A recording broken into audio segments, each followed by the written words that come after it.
Olá, pessoal. Vamos seguindo aqui com a unidade 2. Agora o item é o 2.3, que trata dos tipos de salário ou modos de aferição, modos de pagamento. Eu já adiantei isso aqui, ainda que brevemente.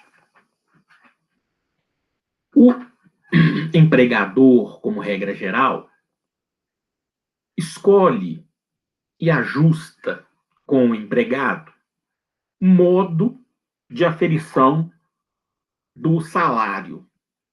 É uma escolha de, de fato patronal, teoricamente bilateral, ajustada no contrato de emprego. A situação mais comum, que nós inclusive vimos na unidade 1, é o pagamento de salário por unidade de tempo. Porque a praxe, a história, a própria fixação de salário mínimo, tudo isso leva a uma preponderância da fixação de salário por unidade de tempo. O que isso quer dizer? Quer dizer que as partes, bilateralmente, ou se quiserem, o empregador na prática, estabelece uma unidade de tempo e depois atribui a essa unidade de tempo um valor em reais.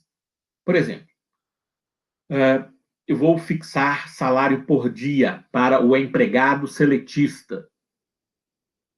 Vou pagar a ele R$ 10 por dia. Vou fixar salário por semana. Vou pagar ao empregado R$ 50 por semana. Vou fixar salário por quinzena. Vou pagar a ele R$ 500 por quinzena. Vou fixar salário por mês. Vou pagar R$ 1.200 por mês. Ou seja, observado o valor do salário mínimo hora, eu posso estabelecer uma unidade de tempo. Hora, faltou hora, né? Também por hora, eu posso falar por hora, vai receber R$ 5 por hora, R$ 10 por hora, R$ 100 por dia. Eu fiz a conta errada, mas 60, 600 por semana. Isso aí, o essencial é, você fixa um valor para uma unidade de tempo.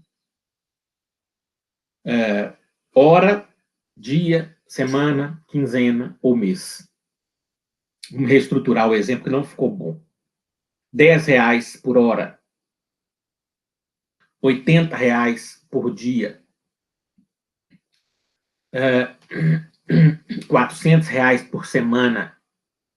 R$ 800 por quinzena. R$ 1.600 por mês. Um exemplo singelo.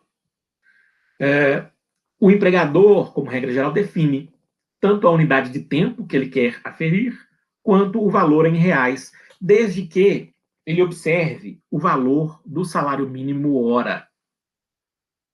É o mais comum, é o que nós vamos ver ao longo de toda a unidade, mas há outras possibilidades.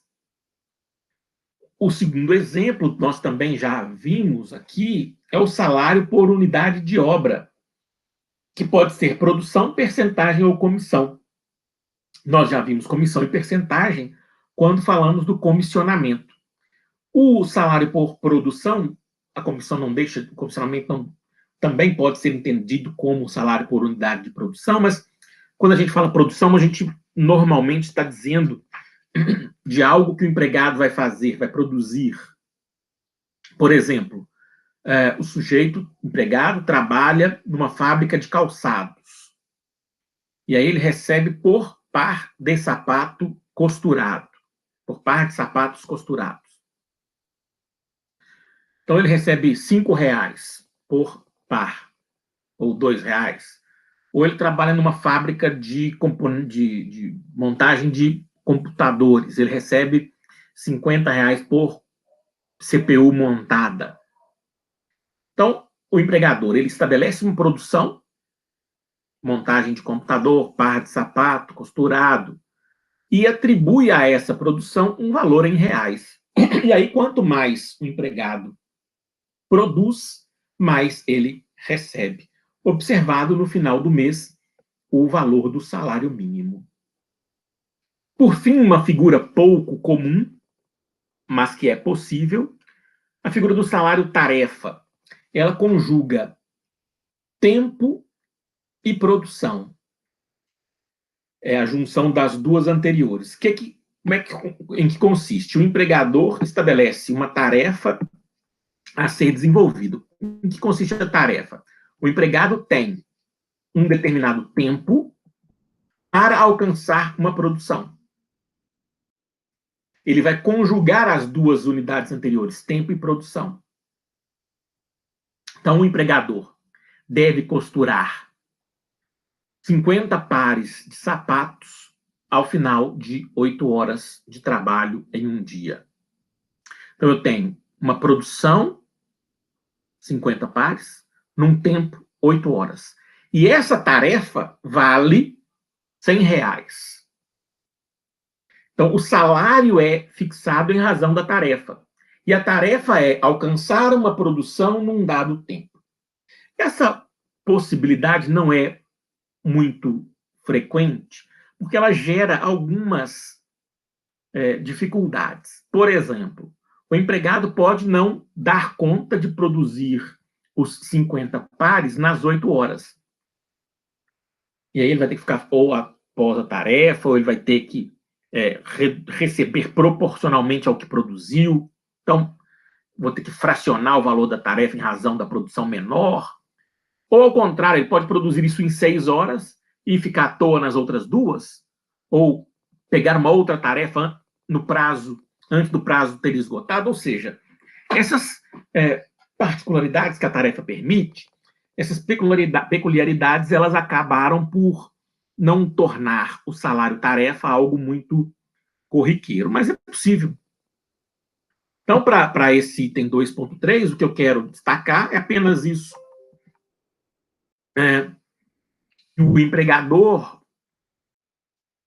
sozinho na prática, mas bilateralmente com o empregado na teoria, pode ajustar uma das 3 possibilidades, que são as mais frequentes, né? Tempo, obra e tarefa. Mais uma vez, agradeço a atenção e indico a leitura da doutrina. Até mais.